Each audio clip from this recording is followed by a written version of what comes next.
1947 में इंडिया को इंडिपेंडेंस मिलती है और 26 जनवरी 1950 में कॉन्स्टिट्यूशन ऑफ इंडिया अपने इफेक्ट में आता है।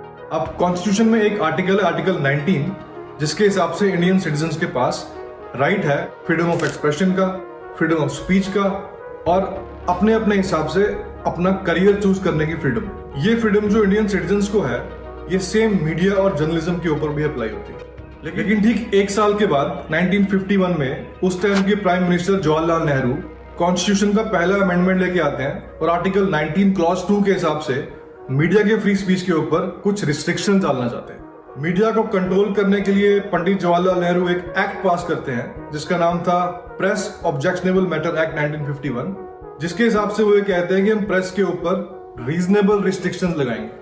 अब यहाँ पे आप ये वर्ड नोट करिएगा, रीजनेबल रिस्ट्रिक्शंस, क्योंकि ये वीडियो में आगे कई बार यूज होगा। ये रिस्ट्रिक्शंस 7 सिनेरियोज के लिए लगाए गए थे, जिसकी लिस्ट आपके सामने है। Sovereignty and integrity of the country, security of state, friendly relationships with foreign countries, public order, decency और मॉरलिटी, कंटेम्प्ट ऑफ कोर्ट, जिसका मतलब कि आप कोर्ट की प्रोसीडिंग्स में रुकावट नहीं बनेंगे और कोर्ट के डिसीजंस को रिस्पेक्ट करेंगे, और उसके बाद डिफेमेशन और इंसाइटमेंट ऑफ ऑफेंस, जिसका मतलब कि आप कोई ऐसा एक्सप्रेशन या कोई ऐसी स्पीच नहीं देंगे जिसकी वजह से लोग प्रवोक हों कोई क्राइम करने के लिए या फिर कोई ऑफेंस करने के लिए। बेसिकली इसका मतलब यह था कि अगर मीडिया ने फ्री स्पीच के चलते इन 7 में से किसी भी सिनेरियो को वायलेट किया तो उनके ऊपर रीजनेबल रिस्ट्रिक्शन लगाई जाएगी। नेहरू ने ये एक्ट उस टाइम पास किया था जब इंडिपेंडेंस का टाइम था और देश दुनिया को लेके बहुत सारे आर्टिकल्स लिखे जाते थे, रिपोर्टिंग होती थी, और नेहरू ने इसको ये बोल के जस्टिफाई किया कि हम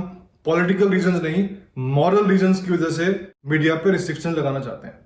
अब यहां पे आप दूसरी चीज नोट करिएगा, मॉरल रीजंस, क्योंकि ये भी वीडियो में आगे कई बार आएगा। इस एक्ट के पास होने के बाद सरकार और नेहरू कई बार इसको बाद में जस्टिफाई करते हैं, लेकिन उनकी खुद की पार्टी में इसका क्रिटिसिज्म होता है। श्यामा प्रसाद मुखर्जी ने इसको अपोज किया था और ये कहा था कि देश में ऐसा कुछ भी नहीं चल रहा अभी जिसकी वजह से नेहरू को इतना स्ट्रॉन्ग डिसीजन लेना पड़े। यहां तक कि फॉरेन मीडिया में भी इसके बारे में बात हुई थी और 17 मई 1951 में न्यूयॉर्क टाइम्स के एक आर्टिकल में यह लिखा गया था कि Nehru is adamant on curbing the press. अब यहां से आगे बढ़ने से पहले मैं आपको इस वीडियो का हाई लेवल ओवरव्यू दे देता हूं। इस वीडियो को एक टाइमलाइन में रख के मैं 1947 से लेकर 2023 तक मीडिया में जितने तरह के अटैक्स हुए हैं, कब कब हुए हैं, कितने लोग जेल गए, वो सारे नंबर्स, वो सारा डेटा, उस टाइम कौन कौन प्राइम मिनिस्टर से, कितने तरह के एक्ट चेंज हुए, वो सारी डिटेल्स आपके सामने रखूंगा। ये बिल्कुल फैक्ट बेस्ड होंगी और उन सारे रेफरेंसेस को मैं डिस्क्रिप्शन में भी शेयर कर दूंगा ताकि आप उसे खुद से वेरीफाई भी कर सकें। और हम एक कंपैरेटिव स्टडी करेंगे कि पिछले 75 सालों में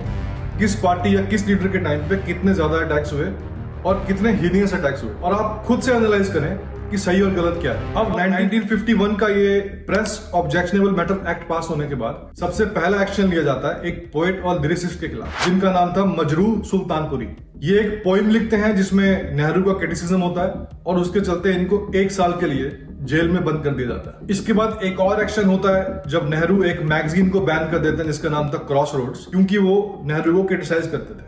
सुप्रीम कोर्ट ने इस बैन को खारिज किया था, लेकिन नेहरू ने सुप्रीम कोर्ट के डिसीजन को बाईपास कर दिया था 1951 के एक्ट का हवाला देकर। यहां तक कि नेहरू के शासन में दिल्ली के chief commissioner under east Punjab safety act newspapers को एक डायरेक्शन देते हैं कि अगर आपको कोई भी आर्टिकल, कार्टून या कोई एनालिसिस छापना है तो उससे पहले आपको सरकार के रिप्रेजेंटेटिव से इसको रिव्यू करवाना पड़ेगा। और फिर इसके बाद अगले कुछ सालों तक छोटे या बड़े स्केल पर अलग अलग तरीके से मीडिया और जर्नलिस्ट के ऊपर रिस्ट्रिक्शन लगाए गए। अब यहां से हम फास्ट फॉरवर्ड करते हैं और सीधा आगे बढ़ते हैं इंदिरा गांधी के शासन के टाइम। सबसे बड़ा अटैक होता है इमरजेंसी के टाइम पे, और स्टालिन ने जो रशिया में किया था उसके बाद सबसे बड़ा अटैक यही था। 26 जून 1975 को जब इमरजेंसी डिक्लेयर होती है तो उसके 2 दिन तक बहुत सारे प्रिंटिंग प्रेस में रेड बढ़ती हैं और बहुत सारे न्यूज़पेपर्स को सर्कुलेशन से हटा दिया जाता है। उस टाइम के एक न्यूज़पेपर जिसका नाम था मदरलैंड, उन्होंने अपने 26 जून के एडिशन में यह छापा था कि कहां कहां प्रोटेस्ट हो रहे हैं, कितने अरेस्ट हुए, और बेसिकली उन्होंने इमरजेंसी के अगेंस्ट लिखा था। और इस रिपोर्टिंग के कुछ घंटे बाद ही इंसिडेंटली मदरलैंड के दिल्ली बेस्ड ऑफिस की इलेक्ट्रिसिटी सप्लाई रोक दी जाती है। सेम अखबार मदरलैंड और ऑर्गेनाइजर के एडिटर जिनका नाम था KR मलकानी, वो पहले शख्स थे जिनको जेल के अंदर बंद किया जाता है इमरजेंसी पे, और जब तक इमरजेंसी रहती है 21 महीने तक उनको जेल के अंदर रखा जाता है। और इसके बाद कई सारे न्यूज़पेपर्स को सर्कुलेशन से हटाया जाता है, जैसे कि जनता, हिम्मत, साधना, फ्रंटियर, स्वराज। और इसके अलावा और भी ऐसे बहुत सारे न्यूज़पेपर्स थे जिनके ऊपर बहुत ही स्ट्रिक्ट रिस्ट्रिक्शंस लगाए गए, जैसे कि तरुण भारत, विवेक, विक्रम, राष्ट्र धर्म, युग धर्म, पंचजन्या, एटसेट्रा एटसेट्रा। होम मिनिस्ट्री के हिसाब से ठीक एक साल के बाद मई 1976 में 7,000 जर्नलिस्ट को अरेस्ट किया गया था। इसके अलावा बहुत सारे इंटरनेशनल अखबारों को भी निष्कासित किया गया, जैसे कि times of London, Washington post, Los Angeles times और द गार्डियन और द इकोनॉमिस्ट के जर्नलिस्ट को वापस यूके जाना पड़ा क्योंकि उन्हें बहुत सारी धमकियां मिल रही थी। जून 1976 में ठीक एक साल के बाद इमरजेंसी के एक कोऑर्डिनेशन कमेटी बिठाई गई, जिसके प्रिंसिपल इंफॉर्मेशन ऑफिसर को डायरेक्शन दी गए कि जितने भी न्यूज़पेपर्स और पब्लिकेशंस हैं उसको आप 3 कैटेगरीज में बांटिए, हॉस्टाइल, न्यूट्रल और फ्रेंडली। अब ये तो हो गई इमरजेंसी की बात, लेकिन इमरजेंसी के आगे पीछे भी छोटे या बड़े स्केल पे इस तरह की चीजें हो रही थी, स्टेट लेवल पे भी। जैसे अगर मैं आपको एग्जांपल दूं वेस्ट बंगाल का, तो वेस्ट बंगाल में कांग्रेस के लॉयलिस्ट ने 3000 कॉपी जला दी थी कुछ पब्लिकेशंस की, जिनका नाम था दर्शन, बांग्लादेश, सत्ययुगी, क्योंकि वो कांग्रेस के अगेंस्ट बात करते थे। हिंदुस्तान टाइम्स के एक जर्नलिस्ट जिनका नाम था बीजी वर्गीस, उनको निकाल दिया गया था क्योंकि उन्होंने संजय गांधी और मारुति के लिए एक क्रिटिकल आर्टिकल छापा था। अब हम यहां से आगे बढ़ते हैं और जाते हैं 1988 में, जब राजीव गांधी देश के प्राइम मिनिस्टर थे। अगस्त 29, 1988 में राजीव गांधी एक बिल लेके आते हैं जिसका नाम था डिफेमेशन बिल 1988। ये बिल लाया जाता है क्योंकि राजीव गांधी इन्वेस्टिगेटिव जर्नलिज्म के ऊपर एक सेंसरशिप करना चाहते हैं।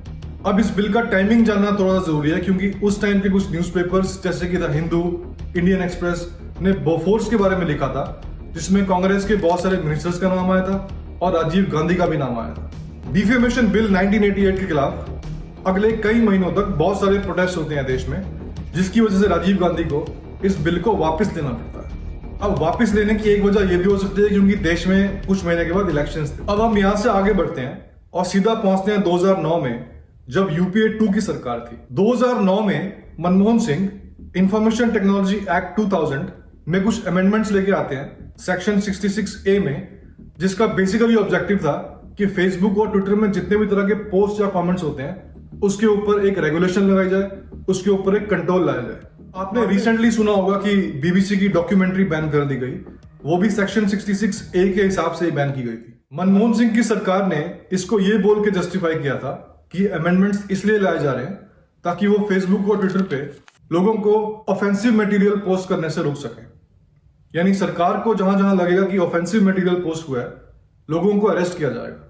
अब ये ऑफेंसिव मटेरियल देश के लिए है या कांग्रेस के लिए है, ये कौन डिसाइड करेगा? अब अगले कुछ टाइम तक इस एक्ट के हवाले से कई सारे लोगों के ऊपर एक्शंस हुए। मैं आपके साथ कुछ एग्जांपल शेयर करता हूं। जैसे अक्टूबर 2012 में एक 46 ईयर ओल्ड बिजनेसमैन थे पौंडीचेरी में, जिनको जेल के अंदर बंद कर दिया था क्योंकि उन्होंने कार्ति चिदम्बरम, पी चिदम्बरम के बेटे के खिलाफ एक क्रिटिकल आर्टिकल पोस्ट किया था। बाद में उनको रिलीज किया गया बेल पे। फरवरी 2013 में संजय चौधरी को अरेस्ट किया गया था क्योंकि उन्होंने अपने फेसबुक वॉल पे कुछ ऑब्जेक्शनेबल मटेरियल शेयर किया था प्रधानमंत्री मनमोहन सिंह के लिए, कपिल सिब्बल के लिए और मुलायम सिंह यादव जी के लिए। और खुद से कोई पोस्ट करना या फिर कमेंट करना तो एक अलग बात है, लेकिन लोगों को ऐसा भी अरेस्ट किया गया था क्योंकि उन्होंने किसी और के पोस्ट को लाइक कर दिया था। अब हमने वीडियो के स्टार्टिंग में ये बात की थी कि आप रीजनेबल रिस्ट्रिक्शंस और मॉरल ग्राउंड्स को याद रखिएगा क्योंकि ये वीडियो में आगे कई बार आएगा। तो मेरा काम था इन्फॉर्मेशन शेयर करना और डेटा शेयर करना। अब यहाँ पे आप खुद ही सोचिए कि जो भी कुछ इमरजेंसी के टाइम पे हो रहा था या फिर 2009 में भी हो रहा था, क्या वो रीजनेबल रिस्ट्रिक्शन थे? क्या वो मॉरल ग्राउंड्स के हिसाब से लोगों को अरेस्ट किया जा रहा था? अब 2009 में मनमोहन सिंह जो ये अमेंडमेंट्स लेके आए थे सेक्शन 66A के हवाले से, 2015 में सुप्रीम कोर्ट ने इसे खारिज कर दिया था, ये बोल के कि ये कॉन्स्टिट्यूशन ऑफ इंडिया के आर्टिकल 14, 19 और 21 के अगेंस्ट है। लेकिन इसके बावजूद कांग्रेस ने 2019 के जनरल इलेक्शंस के मैनिफेस्टो में प्रॉमिस किया था कि वो सोशल मीडिया को रेगुलेट करेंगे। अब वो वापस से सेक्शन 66A को लाने की बात कर रहे थे या कोई और रेगुलेशन लाना चाहते थे, इसके बारे में कहा नहीं जा सकता। ये जो भी डेटा मैंने आपके साथ शेयर किया है 1947 से लेकर 2009-10 तक, ये बिल्कुल हाई लेवल इंफॉर्मेशन थी। लेकिन ऐसे बहुत सारे और छोटे स्केल पे चीजें होती रहती हैं, सिटी लेवल पे, स्टेट लेवल पे, डिस्ट्रिक्ट लेवल पे, क्योंकि इन सारी पार्टीज के पेड वर्कर्स होते हैं जो छोटे स्केल पे इस तरह की एक्टिविटीज को मॉनिटर कर रहे होते हैं। जैसे अगर मैं आपको एग्जांपल दूं, अभी रिसेंटली 2011 में वेस्ट बंगाल का एक बहुत ही फेमस न्यूज़पेपर है जिसका नाम है आनंद बाजार पत्रिका, उसके एक एडिटर को नौकरी से हाथ धोना पड़ा क्योंकि उन्होंने ममता बनर्जी के अगेंस्ट एक क्रिटिकल आर्टिकल छापा था। अब कांग्रेस का एक लास्ट डिस्कशन पॉइंट रहता है सेडिशन चार्जेस, लेकिन इसको हम तब डिस्कस करेंगे जब हम बीजेपी को रिव्यू करेंगे। तो यहाँ पे हम फिलहाल कांग्रेस का चैप्टर को बंद करते हैं और बीजेपी पे शिफ्ट करते हैं। देखिए, हो सकता है आपको ऐसा लगे कि मैंने बीजेपी पे कम टाइम स्पेंड किया है, कांग्रेस पे ज्यादा किया था, लेकिन यहाँ पे एक चीज नोट करने वाली है कि बीजेपी का शासन है 9 साल का और कांग्रेस को जो हमने रिव्यू किया था वो था 60 साल का ड्यूरेशन। कांग्रेस में अलग अलग प्राइम मिनिस्टर थे, यहाँ पे सिर्फ एक है। लेकिन जितना हो सकता है उतनी डिटेल्स में बीजेपी के लिए भी शेयर करूंगा और बीजेपी की डिस्कशन को हम 3 पार्ट्स में बांटेंगे। सबसे पहले हम बात करेंगे इनकी मीडिया मैनेजमेंट के बारे में, दूसरा हम बात करेंगे इन्होंने पास्ट में जो एक्ट्स या लॉज चेंज किए हैं, और तीसरा और फाइनली हम बात करेंगे सेडिशन केसेस के बारे में, जिसमें हम बीजेपी के सेडिशन केसेस को कंपेयर करेंगे कांग्रेस के सेडिशन केसेस के साथ। सबसे पहले तो हम बीजेपी के मीडिया मैनेजमेंट के बारे में बात करते हैं।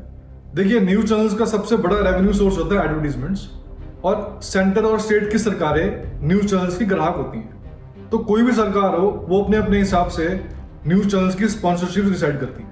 2019 के रियूटर्स के एक आर्टिकल के हिसाब से बीजेपी ने 3 न्यूज़पेपर्स को अपनी एडवर्टीजमेंट्स कट कर दी गई थी, जिनके नाम थे टाइम्स ग्रुप, एबीपी ग्रुप और द हिंदू। उस आर्टिकल में यह भी लिखा था कि टाइम्स ग्रुप और एबीपी ग्रुप को 15% रेवेन्यू लॉस हुआ था एडवर्टीजमेंट्स कट करने की वजह से। एबीपी ग्रुप का एक पब्लिकेशन था द टेलीग्राफ, उन्होंने नेशनल सिक्योरिटी और अनएम्प्लॉयमेंट के ऊपर कुछ लिखा था, और द हिंदू ने फ्रांस की डसॉल्ट डील के बारे में कुछ लिखा था। तो ये माना जाता है कि इन वजह से उनके एडवर्टीजमेंट कट हुए, लेकिन बाद में बीजेपी ने इसका खंडन किया। लेकिन अगर हम उस दौरान को देखें 2018, 19, 20, तो बहुत सारे जर्नलिस्ट ने रिजाइन किया या उनको रिजाइन करने पे मजबूर किया गया, जैसे कि पुण्य प्रसून वाजपेयी, अजीत अंजुम, अभिसार शर्मा। अब जैसे पुण्य प्रसून वाजपेयी ने द वायर को एक इंटरव्यू दिया था, और 2018 के वायर के आर्टिकल के हिसाब से पुण्य प्रसून वाजपेयी एक शो करते थे जिसका नाम था मास्टर स्ट्रोक, और उनको ये बोला गया था कि वो पीएम मोदी का नाम लेके उन्हें क्रिटिसाइज ना करें, चाहे वो बीजेपी में किसी और मंत्री का नाम ले लें। बाद में उन्होंने रिजाइन किया या उन्हें रिजाइन करवाया गया, और रिजाइन करने के बाद सोशल मीडिया पे उनकी बहुत सारी ट्रोलिंग हुई। अजीत अंजुम एक शो करते थे राष्ट्रीय बहस TV9 भारतवर्ष पे, जिसमें उन्होंने बीजेपी के कुछ मिनिस्टर्स को क्रिटिसाइज किया था, और उसके बाद उनका शो 1 घंटे से काटकर आधे घंटे का कर दिया गया, जिसके बाद उन्होंने रिजाइन दिया या उनको रिजाइन देने पे फोर्स किया गया।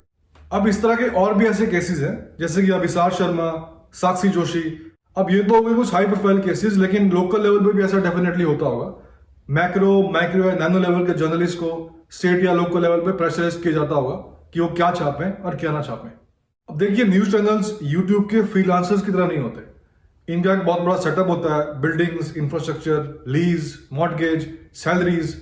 तो इनके लिए बहुत जरूरी है कि इनके पास एक रिकरिंग रेवेन्यू आता रहे, नहीं तो ये बिजनेस से बाहर जाएंगे, इनके एम्प्लॉयज की नौकरियां जाएंगी। सो ये तरीके होते हैं जिसकी वजह से न्यूज चैनल्स के ऊपर प्रेशर बनता है। अब वो मीडिया मैनेजमेंट की वजह से था कि उनका एडवर्टाइजमेंट का रेवेन्यू काटा गया, या फिर किसी और चीज का प्रेशर था, उसके बारे में कहा नहीं जा सकता। अब देखिए, यहाँ पे एक बात नोट करने वाली ये है कि हम यहाँ पे ये बात नहीं कर रहे कि ये पत्रकार निष्पक्ष थे या नहीं थे।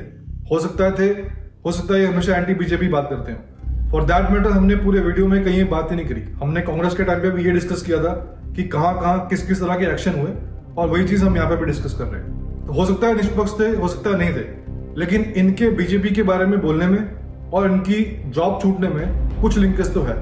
अब हम डिस्कस करते हैं बीजेपी का दूसरा केस। जैसे 2009 में मनमोहन सिंह ने इंफॉर्मेशन टेक्नोलॉजी एक्ट 2000 में कुछ अमेंडमेंट्स किए थे, वैसे ही बीजेपी भी 2022 और 2023 में इस सेम एक्ट में कुछ नए रूल्स ऐड करती है।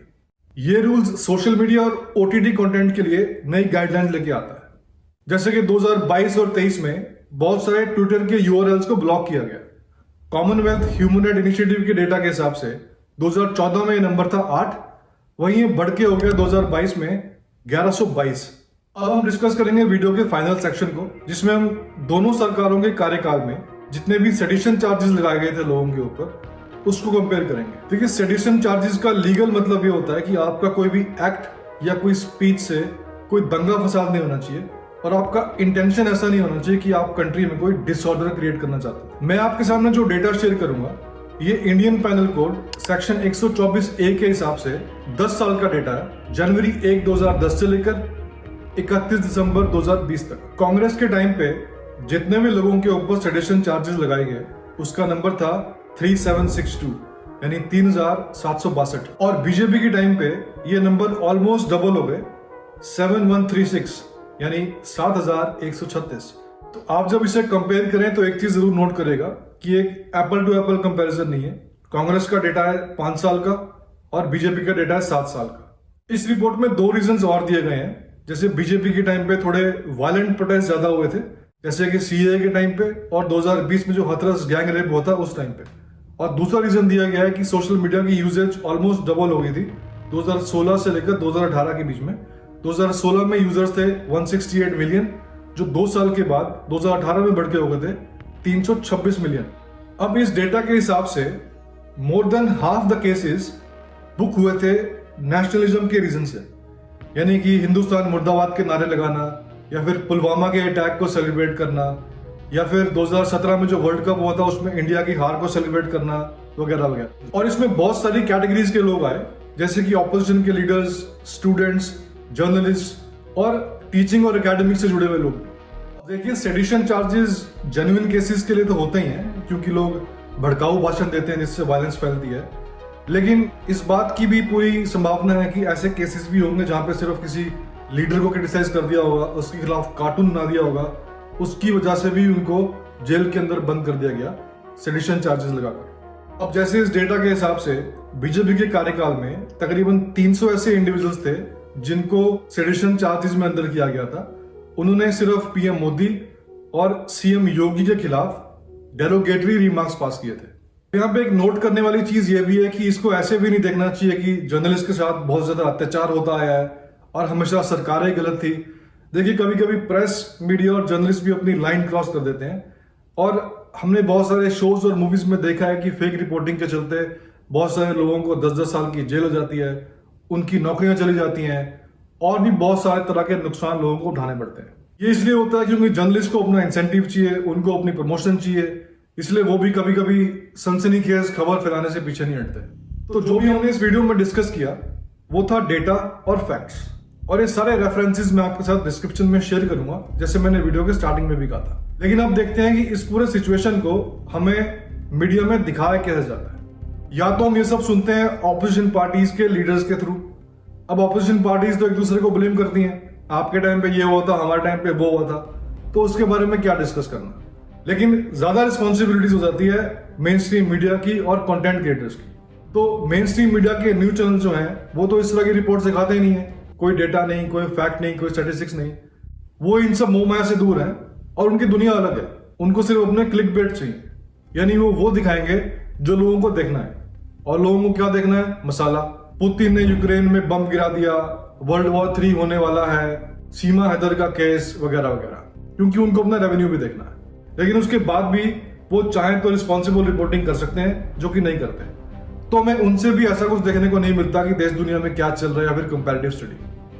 लेकिन जो दूसरे साइड के रिपोर्टर्स हैं जो आजकल यूट्यूब पे हैं, जैसे कि रवीश कुमार, करण थापर, अभिसार शर्मा, साक्षी जोशी, दीपक शर्मा, अजीत अंजुम, इनके कंटेंट को देख के ऐसा लगता है कि जो भी मीडिया खतरे में आया वो 2014 के बाद ही आया। मोदी दौर के 10 साल के दौरान मीडिया के दमन तक जाता है। हर दर्शक जानता है कि 2014 के बाद से भारत की पत्रकारिता नष्ट हो चुकी है। इसमें केवल मोदी मोदी चलता है। लेकिन अगर हम डेटा देखें तो उसको देख के तो ऐसा लगता है कि कांग्रेस के टाइम पे भी ये केसेस हुए थे, बीजेपी के टाइम पे भी हो रहे हैं। तो अगर 50-50 नहीं भी है, मान लेते हैं कि 70-30 है, कि बीजेपी के टाइम पे 70% हुआ था, कांग्रेस के टाइम पे 30% हुआ था। लेकिन ये लोग तो फिर भी 70-30 आपको नहीं दिखाते, ये लोग आपको दिखाते हैं 99-1। सो सोचने वाली बात ये है कि ये लोग ऐसा क्यों करते होंगे, इतना एग्जैजरेशन क्यों है। देखा जाए तो इन सभी की सिचुएशन में एक कॉमन चीज रही है, बीजेपी शासन के दौरान इन सभी को इंपॉर्टेंस नहीं मिल पाई और इन सबकी नौकरियां गई। क्या उस बात की फ्रस्ट्रेशन निकालते हैं? लेकिन अगर फिर आपका कंटेंट इतना वन साइडेड ही है, जो आपके वीडियोस को देख के साफ साफ दिखता है, तो फिर आप निष्पक्ष पत्रकार कैसे हो?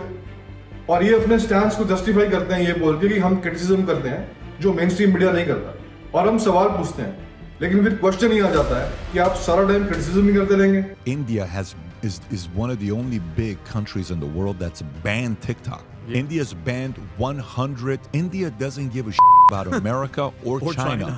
रवीश कुमार जी पिछले 9 साल से अपना शो कर रहे हैं और ये हर दिन शाम को आके कुछ ना कुछ नेगेटिव बोलेंगे बीजेपी या मोदी को लेकर। ये कोई भी कंटेंट पे बात कर रहे होंगे, उसे घुमा फिरा के कोई ना कोई टॉन्ट या कोई ना कोई क्रिटिसिज्म से जोड़ देंगे मोदी या रूलिंग पार्टी के नाम पे। अगर आप बाहर के कुछ पॉडकास्ट भी देखेंगे, वो लोग भी एटलीस्ट एक या दो चीजों पे इंडिया की तारीफ कर देते हैं जो यहाँ पे अच्छे काम हो रहे होंगे, लेकिन रवीश कुमार जी को अपने देश में रह के कुछ भी अच्छा नहीं दिखता, इन्हें सब कुछ नेगेटिव ही दिखता है। यह एक ऐसा फैसला है जिसने गटर में बदल चुके गोदी मीडिया का सारा गंदा पानी सड़क पर ला दिया है। ये अपने सारे वीडियोस में बोलते रहते हैं नफरती गोदी मीडिया, तो ये जिस तरह का लैंग्वेज का यूज कर रहे हैं, इससे ये क्या फैला रहे हैं? मोहब्बत। और सिर्फ रवीश कुमार ही नहीं, आप इनके ग्रुप के बाकी सारे लोगों को भी देखेंगे जिनका मैंने अभी नाम लिया, ये लोग अपने वीडियोस में सारा दिन गोदी मीडिया गोदी मीडिया गोदी मीडिया करते रहते हैं। तो हमने तो मान लिया कि गोदी मीडिया अच्छा काम नहीं कर रहा, हमें पता ही गोदी मीडिया बायस्ड है, वो लोग चापलूस हैं, वो लोग वन साइडेड हैं। तो आप भी तो वन साइडेड हुए, आप भी तो बायस्ड हुए। तो आप जो लोगों को अपनी ये पिक्चर दिखाते हैं कि गोदी मीडिया को मत सुने, वो लोग खराब लोग हैं क्योंकि वो वन साइडेड है, लेकिन आप हमें सुन ले, हम भी वन साइडेड है, हम भी बायस्ड हैं, लेकिन हम लोग सही हैं। तो this doesn't make any sense. So अगर वो गोदी मीडिया हुए तो आप क्या हुए? Hate media. मैंने इनके ऊपर एक और वीडियो बनाया था जिसमें मैंने दोनों साइड के जर्नलिस्ट को कंपेयर किया था। अगर आपने वो वीडियो नहीं देखा तो प्लीज देखिए, उसका लिंक मैं शेयर कर देता हूँ और आप मेरे चैनल में जाके भी देख सकते हैं। वीडियो देखने के लिए बहुत बहुत शुक्रिया।